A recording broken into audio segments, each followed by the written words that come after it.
I am the direct descendant of the North American slave trade. Both my parents are black, all 4 of my grandparents are black, all 8 of my great-grandparents, all 16 of my great-greats. On my mother's side, my ancestors were enslaved in Alabama.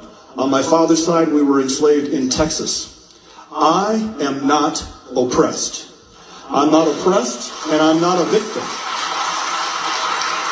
I'm neither oppressed nor a victim.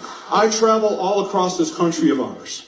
And I check into hotels, and I fly commercially, and I walk into retail establishments, and I order food in restaurants. I go wherever I want, whenever I want. I am treated with kindness, dignity, and respect, literally from coast to coast.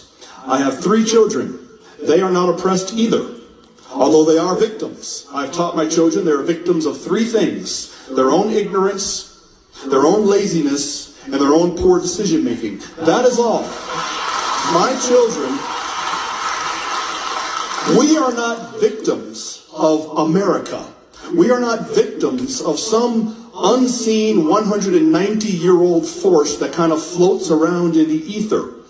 Putting critical race theory into our classrooms is taking our nation in the wrong direction. Racism in America would by and large be dead today if it were not for certain people and institutions keeping it on life support. And sadly, very sadly, one of those institutions is the American education system. I can think of nothing more damaging to a society than to tell a baby born today that she has grievances against another baby born today simply because of what their ancestors may have done 2 centuries ago.